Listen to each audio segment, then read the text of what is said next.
الحمد لله نحمده ونستعينه ونستغفره ونؤمن به ونتوكل عليه ونعوذ بالله من شرور أنفسنا ومن سيئات أعمالنا من يهده الله فلا مضل له ومن يضلله فلا هادي له ونشهد أن لا إله إلا الله وحده لا شريك له ونشهد أن سيدنا وسندنا وحبيبنا وطبيب قلوبنا ومولانا محمدا عبده ورسوله صلى الله تعالى عليه وعلى آله وأصحابه وبارك وسلم تسليما كثيرا كثيرا. أما بعد فأعوذ بالله من الشيطان الرجيم. بسم الله الرحمن الرحيم. ولنبلونكم بشيء من الخوف والجوع ونقص من الأموال والأنفس والثمرات وبشر الصابرين. قال رسول الله صلى الله عليه وسلم: ما من مصيبة تصيب المسلم إلا كفر الله بها عنه حتى الشوكة يشاكها. قال النبي صلى الله عليه وسلم: من يريد الله به خيرا يصب منه، أو كما قال عليه الصلاة والسلام: إن الله ملائكته يصلون على النبي يا أيها الذين آمنوا صلوا عليه وسلموا تسليما. اللهم صل على محمد وعلى آل محمد كما صليت على إبراهيم وعلى آل إبراهيم إنك حميد مجيد. اللهم بارك على محمد وعلى آل محمد كما باركت على إبراهيم وعلى آل إبراهيم إنك حميد مجيد. الحمد لله. মহান আল্লাহ পাক রব্বুল আলামিনের দরবারে লাখো কোটি শুকরিয়া যে আল্লাহ পাক রব্বুল আলামিন আপনাকে আমাকে আল্লাহর ঘর মসজিদে জুমার নামাজের উদ্দেশ্যে আসার এবং বসার তৌফিক দান করেছে। সেই বিশ্ব মালিক বিশ্ব প্রতিপালকের দরবারে শুকরিয়া দান করি, বলি আলহামদুলিল্লাহ। আলহামদুলিল্লাহ। সম্মানিত হাজিরিন, আল্লাহ পাক রব্বুল আলামিন জান্নাত জাহান্নাম দুনিয়া সৃষ্টি করেছেন। জান্নাত এমন একটা জায়গা যে জায়গায় কোনো দুঃখ নাই, কষ্ট নাই।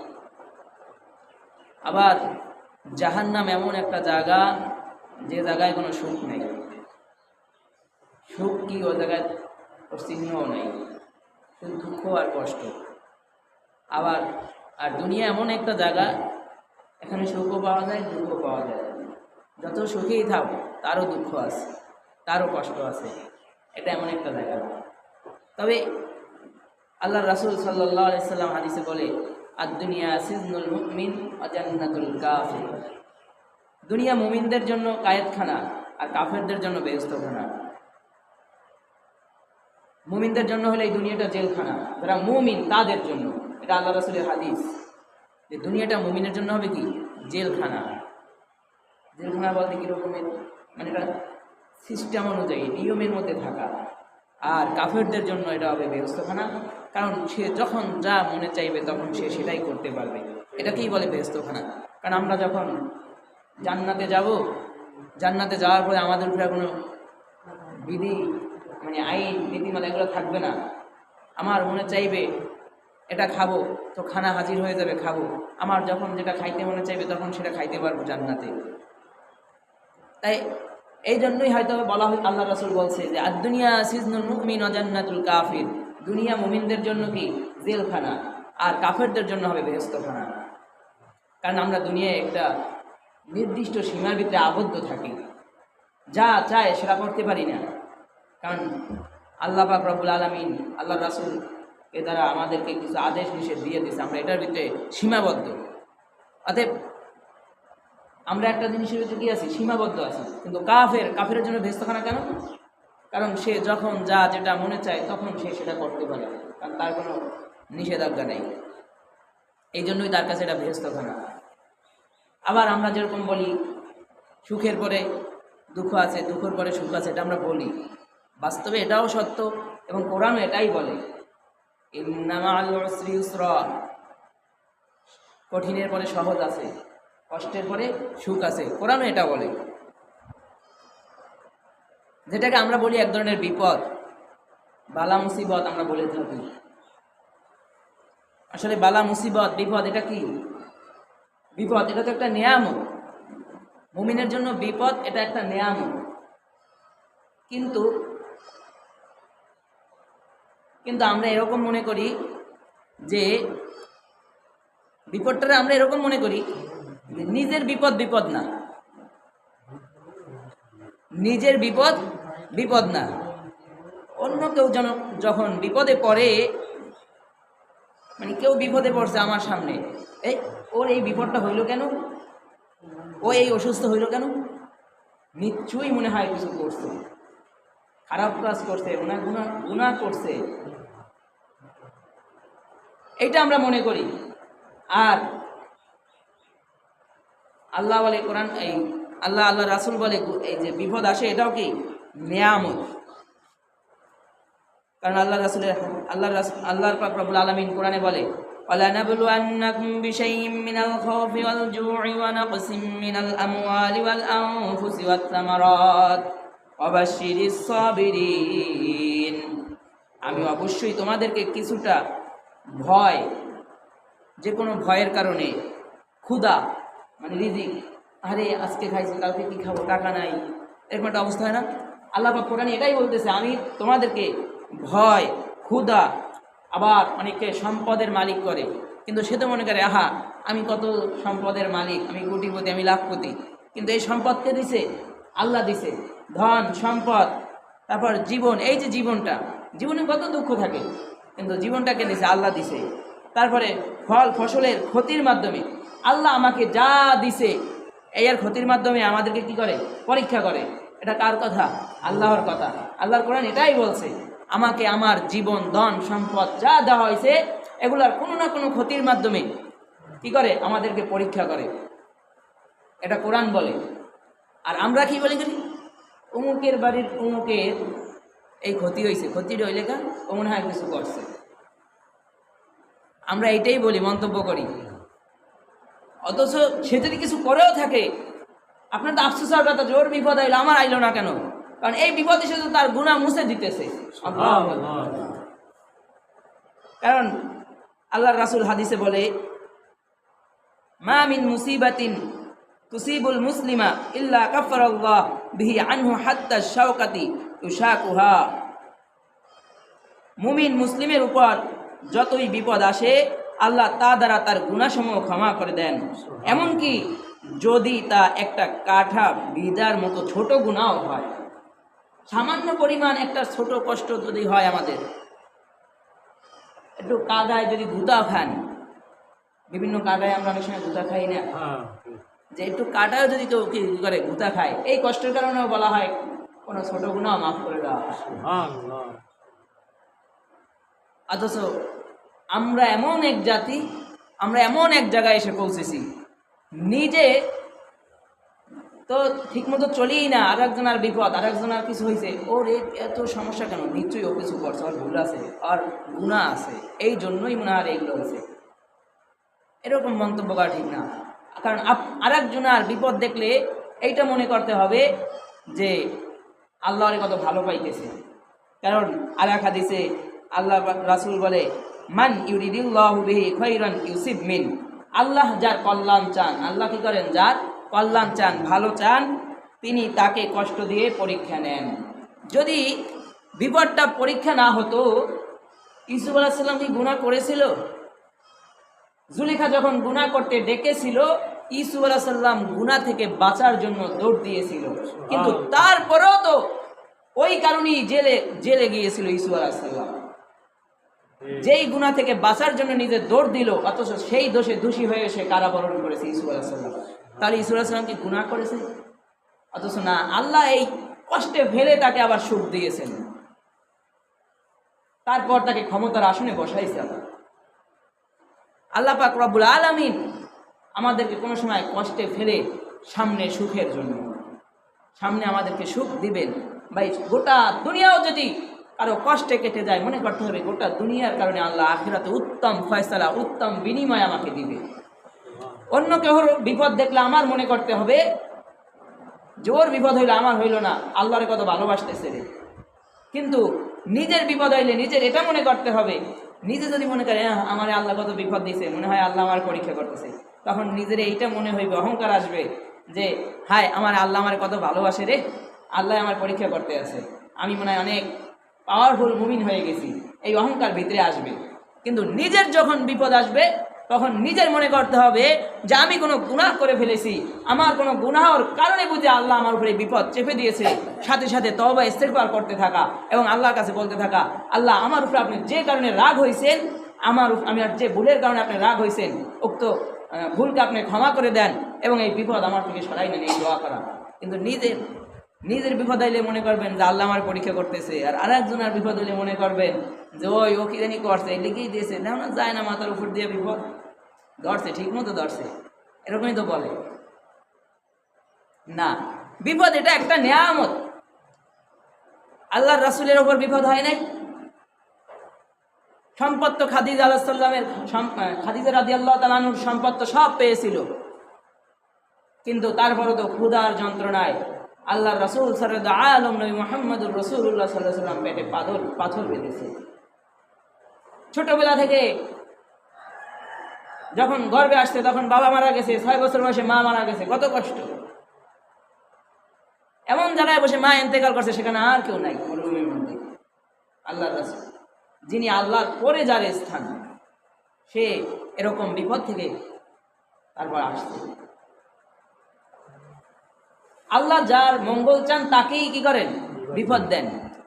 যেমন এক বাদশাহ এক উজিরকে নিয়ে বের হয়েছে, উজির ছিল মুসলমান আর বাদশাহ ছিল অন্য ধর্মের। বাদশার প্রত্যেক কথায়, মানে বাদশাটা কথা বলে, তো কথার মাঝে মাঝে দেখবেন কিছু লোক থাকে, এরা কথায় কথায় আগামাতায় কিছু শব্দ থাকে, এটা খালি ব্যবহার করতেই থাকে, কিছু শব্দ থাকে এটা কিছু বেশি ব্যবহার করতে থাকে। তো উজির তো মুসলমান ছিল, এর তো তাকওয়া ছিল আল্লাহর উপরে। বাদশাহ কোনো কথা বললেই উজির বলে বান্দার, মানে আল্লাহ যা চান মঙ্গলের জন্য করেন, আল্লাহ যা করেন বান্দার মঙ্গলের জন্য করেন। বাদশাহ যা বলে কথার আগামাতায় উজির এই কথা বলতে থাকে। এক পর্যায়ে শিকার করতে গিয়া বাদশার আঙ্গুল কেটে গেছে। উজির এই দিক দিয়া বলতেছে আল্লাহ যার মঙ্গল চান তাকে বিপদ দেন, আল্লাহ যা করে ভালোর জন্য করে। বাদশার মাথা খারাপ হয়ে গেছে, বেটা আমার হাত কাটছে আর তুই বলো আল্লাহ যা করে বান্দার ভালোর জন্য করে। দইরা উজির রে তারপরে একটা কুয়ার ভিতর ফেলে দেয়। কুয়ার ভিতর পইরাও উজির বলতেছে আল্লাহ যা করে বান্দার ভালোর জন্য করে। এবার বাদশাহ বলতেছে দেখি তোর কির ভালোর জন্য তোরে কুয়ার মধ্যে আল্লাহ ফালাইছে, আমি দেখি। এরপরে বাদশাহ তো চলে গেছে। ঘটনাক্রমে বাদশাহ চলতে চলতে নিজের দেশ ছেড়ে অন্য দেশে চলে গেছে, বর্ডার ক্রস করে। ওই দেশে গিয়া যখন ওই দেশের লোকদের কাছে ধরা খেয়েছে, আইনের লোকের কাছে বলা হয় ধরা খাইছে, তো ওই দেশের আইন ছিল, নিয়ম ছিল, অন্য দেশ থেকে কেউ যখন বর্ডার ক্রস করে এই দেশে আসবে তো তাকে বলি দিয়ে দিবে, বরদান ফেলে দিবে। তো তাকে তো আটকায় রাখছে। পরের দিন যখন বলি দিবে, গোসল করাইছে। গোসল করাইতে যখন পাঠাইছে, যিনি গোসল করাই তিনি দেখলেন আঙ্গুল কাটা। তাদের নিয়মের ভিতরে এই নিয়ম ছিল, কোনো আঙ্গুল কাটা বা কোনো স্থান কাটা লোককে তারা বলি দেয় না। এবার যিনি গোসল করায় তিনি এসে বলে বাদশাহ কাকে দিছেন? এ তো একটা পাগল, দেখেন এর আঙ্গুল কাটা, একে বলি দেওয়া যাবে না। বাদশাহ বলে তো আঙ্গুল কাটা তো ছেড়ে দাও। বাদশাকে ছেড়ে দেওয়ার সাথে সাথে বাদশাহ বলতেছে আল্লাহ যা করে বান্দার ভালোর জন্য করে। কথা বলে দৌড় দিয়া সাথে সাথে যাইয়া তারপরে কুয়ার থেকে নিজের উজিরকে উঠাইলো। উজিরকে উঠাইয়া বলে, আমাকে মুসলমান বানায় দাও। তোমার আল্লাহ যা করে বান্দার ভালোর জন্য করে। আর যদি আমার আঙ্গুল না কাটতো তাহলে আমার গর্দান থাকতো না। আমার আঙ্গুল কেটে আমার গর্দান আমার আল্লাহ বাঁচাইছে, অতএব আমাকে মুসলমান বানায় দাও। সাথে সাথে উজির বাদশাকে মুসলমান বানায় দিল। লা ইলাহা ইল্লাল্লাহু মুহাম্মাদুর রাসূলুল্লাহ। আল্লাহ যা করে বান্দার ভালোর জন্য করে। নিজের বিপদ আসলে এটা মনে করতে হবে আমার গুনাহের কারণে বুঝি আমার উপর বিপদ আসছে, কিন্তু অন্যের বিপদ দেখে এটা মনে করা যাইবে না এই কি জানি করছে রে, এই দুনিয়ারে ধরছে, ঠিক মতোই ধরছে, এটা মনে করা যাবে না। মনে করতে হবে আল্লাহ ওকে ভালোবাসতেছে, এই জন্য ওকে বেশি বিপদ দিতেছে। কারণ হাদিসেই আছে, আল্লাহ যার কল্যাণ চান তাকে কি করে, তিনি কষ্ট দিয়ে পরীক্ষা নেন। আমরা তো কষ্ট দেখতে পারি না, আমাদের উপর কষ্ট আসলে বলে আল্লাহ শুধু আমারই চোখে দেখে রে, ওই বাড়ির রুমে যে কত সুখে আছে, ওরে একটু ধরতে পারে না, ওর একটু অসুখ হইতে পারে না, ওর একটু এই সমস্যা হইতে পারে না। আমরা তো এইভাবে বিভিন্ন ধরনের মন্তব্য করি। নিজে কষ্টে পড়লে তারপরে আল্লাহকে গালি দেই। সুখে থাকলে তো আল্লাহর খবর লয়ই না, বিপদে পড়ছে তখন আল্লাহরে গালি দেয়। হায় রে, অমুক বাড়ির অত কত শান্তিতে আছে, ওরে কি একটু চোখে দেখে না আল্লাহ, খালি আমার ঘরে বিপদ আসে। অথচ সাহাবি আল্লাহর রাসূলের এক সাহাবী রাদিয়াল্লাহু তাআলা আনহু, আল্লাহর রাসূলের সাহাবী রাত্রে ঘুমের মধ্যে, আল্লাহর রাসূলের সাহাবী রাত্রে ঘুমের মধ্যে স্ত্রীকে বলতেছে, ও বিবি আমার জন্য পানি আনো, আমার খুব পানির পিপাসা পেয়েছে। বিবি যখন পানি আনতে গেল, গিয়া দেখলো মস্কের ভিতর পানি নাই, ঘরের কোনো জায়গায় পানি নাই। কোনো জায়গায় পানি না পেয়ে এমন এক জামানা ছিল যে দূর থেকে মিষ্টি কুয়া থেকে পানি আনতে হইতো। স্ত্রী গভীর রাত্রে বের হয়ে গেছে স্বামীকে পানি পান করাবে। গভীর রাতে যখন বের হয়ে গেছে, দূর থেকে পানি নিয়ে এসে যখন স্বামীর কাছে পানি নিয়ে পেলা নিয়ে গেছে, দেখে স্বামী ঘুমায় পড়ছে। এবার যদি স্বামীকে ঘুম থেকে জাগায়, স্বামীর তাহাজ্জুদ পড়নেওয়ালা লোক, স্বামীর তাহাজ্জুদে ডিস্টার্ব হয়ে যেতে পারে, ঘুমে ডিস্টার্ব হবে, স্বামীর কষ্ট হবে। নিজ স্ত্রী ওই জায়গায় পানি হাতে দাঁড়ায় রয়েছে, নিজে ঘুমায় নাই, পানি রেখে ঘুমায় নাই কেন? স্বামী ঘুম থেকে যখন উঠবে তখন যদি আবার পানির পিপাসার কারণে কষ্ট হয়, এই জন্য নিজে পানি হাতে দাঁড়ায় রয়েছে। ঘুম থেকে উঠায় নাই, স্বামীর ঘুমে কষ্ট হবে, সেই জন্য নিজে ঘুমায় নাই। স্বামী উঠে পানি না পাইলে স্বামীর কষ্ট হবে। কারণ নেককার সলেহা আবেদা মহিলা, এই স্ত্রী পানি নিয়ে দাঁড়ায় রয়েছে, স্বামীর ঘুম ভেঙেছে তাহাজ্জুদের সময়। বলে, বিবি আপনি ঘুমান নাই? বলে না। বলে কেন ঘুমান নাই? বলে আপনি পানি পান করবেন এই জন্য ঘুমাই নাই। বলে পানি রেখে তো ঘুমাইতে পারতেন, বলে আপনার কষ্ট হবে সেই জন্য। বলে ঘুম থেকে ডাকতে পারতেন, বলে আপনার ঘুমে ডিস্টার্ব হবে সেই জন্য আপনাকে ডাকি নাই। নিজে ঘুমায় না, এই পানি নিয়ে দাঁড়ায় রয়েছে, স্বামী খুশি। এরকম যদি খেদমত আমাদের স্ত্রীরা আমাদের করে, তাহলে কীরকম খুশি হবেন আপনি? তখন তো বলবেন আপনি যা চান আপনাকে তাই দেওয়া হবে। সাহাবিও খুশি হয়ে বলতেছে, ও বিবি আমি আপনার উপর অনেক খুশি হয়েছি, আপনি বলেন আপনি কি চান, আপনি যেটা চাবেন আপনাকে সেটা দেওয়া হবে। বলেন আপনি কি চান? স্ত্রী বলে যেটা চাবো সেটা কি দিবেন? স্বামী বলে হ্যাঁ অবশ্যই দিব, আপনার খেদমতে আমি খুশি হয়ে গেছি, আপনি যেটা চাবেন সেটাই আমি আপনাকে দিব। স্ত্রী আবার বলে যেটা চাবো সেটা দিবেন তো? বারবার স্ত্রী এভাবে বলতেছে যেটা চাবো সেটা দিবেন তো? স্বামী বলে অবশ্যই আপনাকে দিব, কারণ আপনার খেদমতে আমি খুশি হয়ে গেছি, আপনি যেটা চাবেন সেটাই পাইবেন। এবার স্ত্রী বলতেছে স্বামী আমাকে তালাক দেন। স্ত্রী বলতেছে আমাকে তালাক দেন। এবার স্বামীর তো মাথা খারাপ হয়ে গেছে, এমন স্ত্রী কি কেউ তালাক দেয় নাকি? যে স্ত্রী রাত্রবার স্বামীর খেদমতের জন্য পানি হাতে দাঁড়ায় রয়েছে, এই স্ত্রীকেও কেউ তালাক দিতে চায়? কারণ এই স্ত্রীর মতো তো আর স্ত্রী পাওয়া যাবে না। কত ভালো একজন স্ত্রী, কত ভালো একজন মহিলা, এও আবার তালাক চায়। স্বামী বলে এটা কেমন কথা বলো? খেদমত করলা, খুশি হয়েছি, যা চাবা সেটা পাবা, কিন্তু তালাক চাইলা কেন? এটা কি দেওয়ার জিনিস? বলে আপনি বলছেন আপনার সাধ্য অনুযায়ী আপনি যেটা চাবো সেটা দিবেন, তালাক আপনার সাধ্যের ভিতরে আছে, এবার আমাকে তালাক দিয়ে দেন। স্বামী তালাক দিতে রাজি না, স্ত্রী বলে তালাক দেন।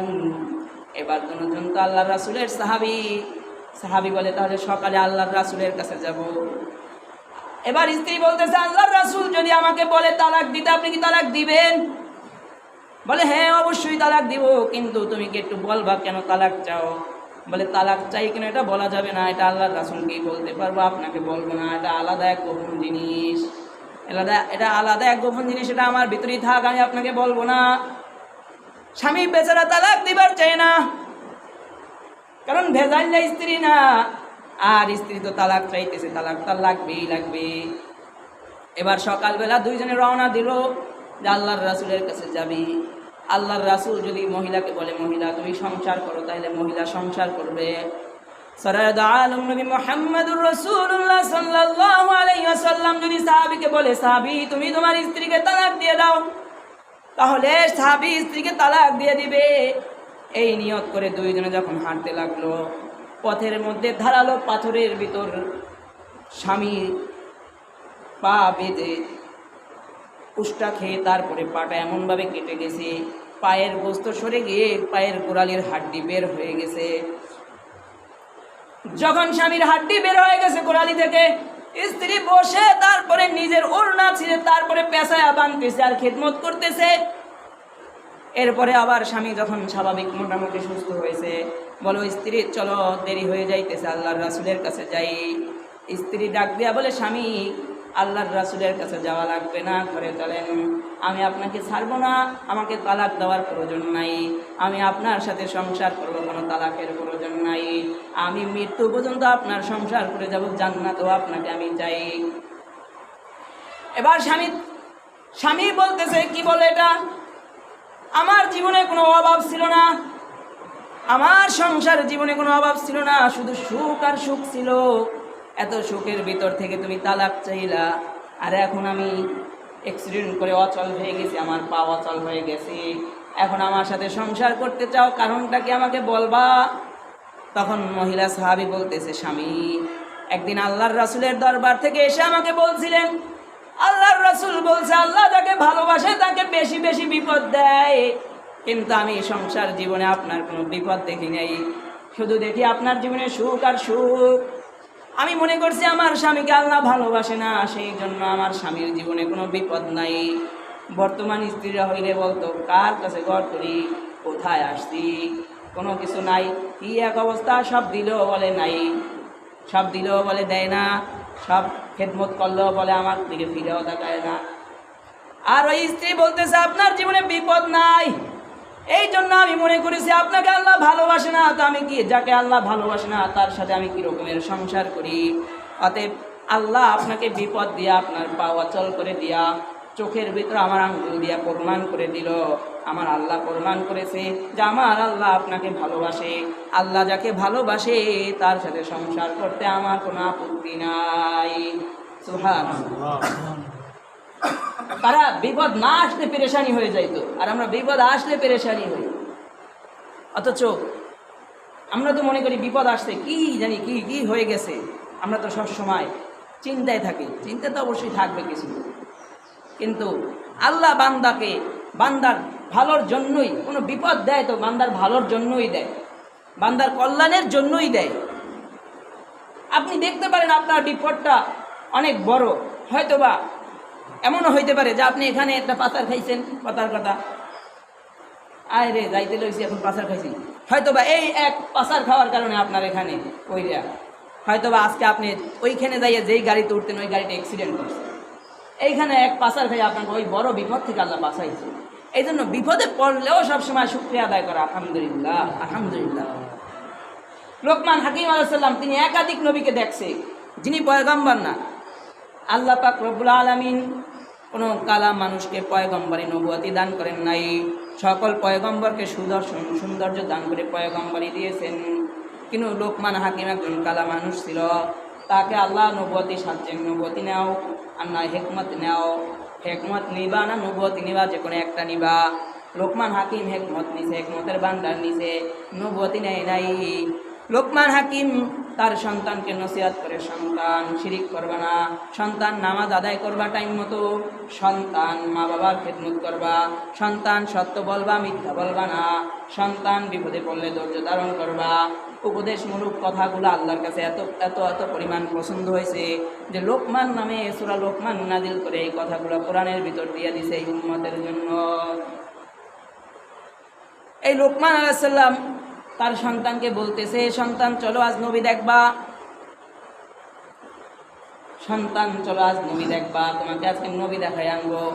এতদিন তোমাকে বিভিন্ন নবীর গল্প তোমাকে শুনাইছি, অমুক এলাকায় একজন নবী আছে, চলো আজকে তোমাকে নবী দেখাই আনবো।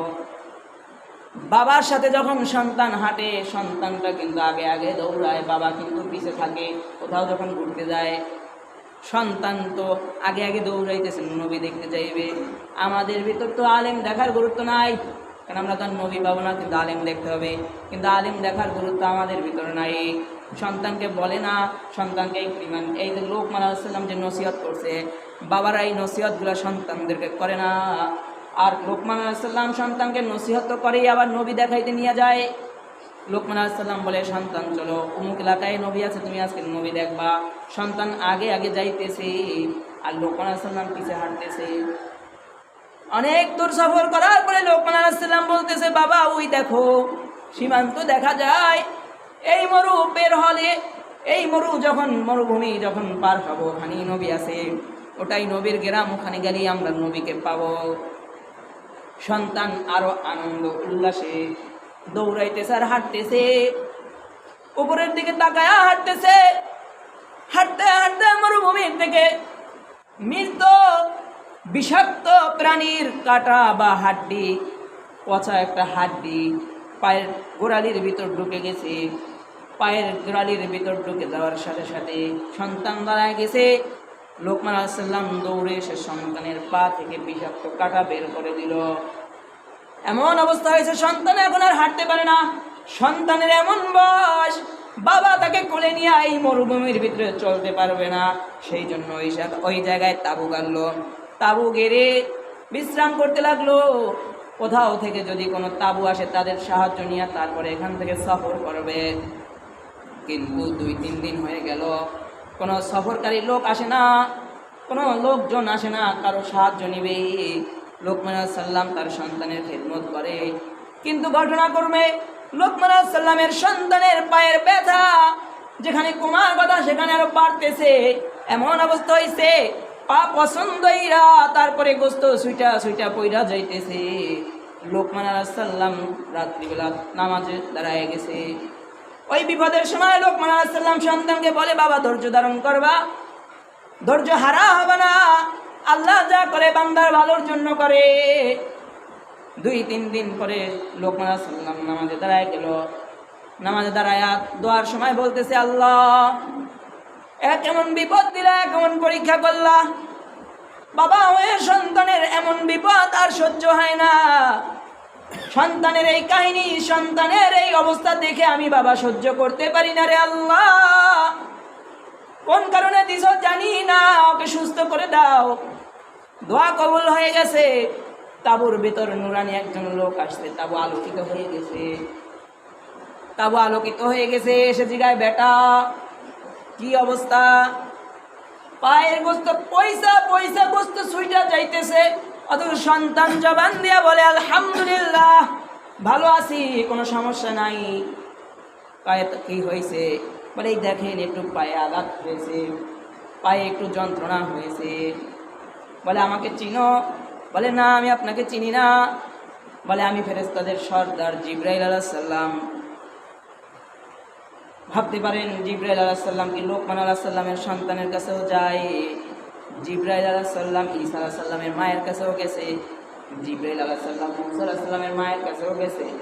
যদি মহিলাদের কাছে যাইতে পারে, লোকমান আলাইহিস সালামের সন্তানের কাছেও জিবরাইল আলাইহিস সালাম যাইতে পারে। সন্তানকে যখন বলা হইল, আমি জিবরাইল, আমি ফেরেশতাদের সর্দার, সন্তান খুশি হয় বলে, আলহামদুলিল্লাহ নবী দেখতে যাইতেছিলাম। আর যিনি প্রত্যেক নবীকে নবুয়তি দিয়েছেন, নবীর শিক্ষক জিবরাইলকে দেখলাম, আলহামদুলিল্লাহ। সন্তান এই অবস্থা আলহামদুলিল্লাহ বলে, জিবরাইল আলাইহিস সালাম বলে তোমার পাওটাকে আমার কাছে একটু দিবা। জিবরাইল আলাইহিস সালাম তার হাত দ্বারা, তার নুরানি হাত দ্বারা যখন পাটায় স্পর্শ করলো, সাথে সাথে পা সুস্থ হয়ে গেল। এবার লোকমান আলাইহিস সালাম বলে, দেখ বাবা দেখ, বিপদ হয়েছে কিন্তু আল্লাহ নিয়ামত দিছে, জিবরাইলকে দেখছো, এই জন্য বিপদে ধৈর্য হারা হওয়া যায় না।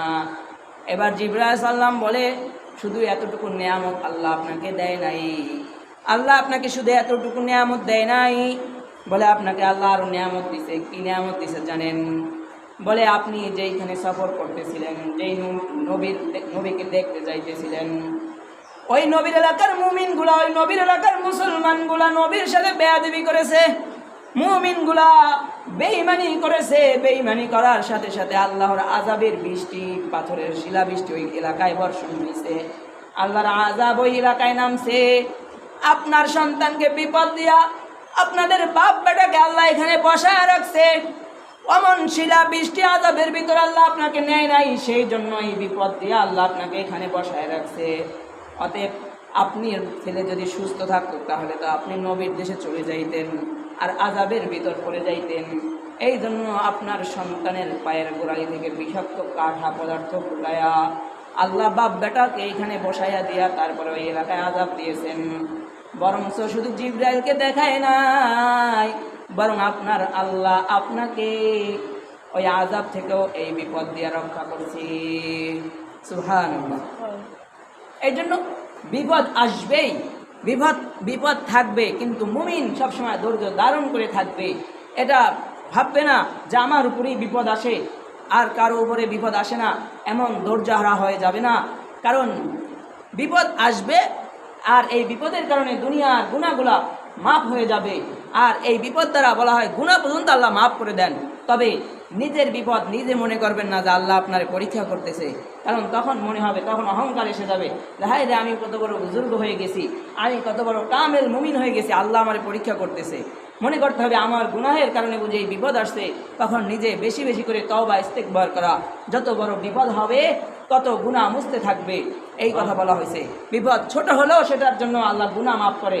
আর অন্যের বিপদ দেখলে এই কথা বলা যাবে না যে ওর এত বিপদ কেন রে, ওরে বুঝি আল্লাহ ওরে ধরছে, বুঝি ও এতদিন তো আকাম কুকাম করছে খুব, না, হয়তো বা এইটা ভাবতে হবে ওর বিপদ দিয়ে ওর গুণাগুলো আল্লাহ দুনিয়ার জিন্দগি থেকে ওর গুণাগুলা মুছে দিয়ে তারপরে আখিরাতের জন্য আল্লাহ প্রস্তুত করতেছে। বিপদটা আমার হইল না কেন, আফসোস করা বিপদের জন্য। কিন্তু আমরা তো আফসোস করি না, বরঞ্চ আমরা কারো বিপদ দেখলে উল্টা গালি দেই। আমাদের ভিতরে এইটা চলতেছে যে আসলে বিপদ হুদাও দিয়ে আয় নাই, ওর ভিতরে সমস্যা আছে, এই জন্যই আসছে। কিন্তু না, অন্যের বিপদ দেখলে বলা হয়, আফসোস করতে বলা হয়েছে যে ওরে বিপদ দিয়ে কী করতেছে আল্লাহর দুনিয়ার সব গুনাহ মুছে দিয়ে তারপরে ওকে আখিরাতের জন্য প্রস্তুত করতেছে। আর আমার জীবনে বিপদ নাই, তার মানে মনে হয় আল্লাহ আমাকে ভালোবাসে না, এটা মনে করা। আর বিপদ নিজের যখন বিপদ হবে তখন নিজে এটা মনে করবে যে আমার গুনাহের কারণেই আমাকে আল্লাহ এই আযাব দিয়েছে, আল্লাহ আমাকে এমন বিপদে ফেলেছে। তখন আল্লাহর কাছে তওবা করা, দোয়া করা যে আল্লাহ এই বিপদ থেকে আমাকে রক্ষা করেন, আমাকে সুস্থতা দান করেন। যে কোনো বিপদ হইলে যেই বিপদ আসে সেইভাবেই দোয়া করা এবং আল্লাহর কাছে মুক্ত চাওয়া। আল্লাহ তাআলা যে কথাটুকু বলা হয়েছে এর উপর আমল করা তৌফিক দান করুন। আখির দাওয়ানা আলহামদুলিল্লাহি রাব্বিল আলামিন।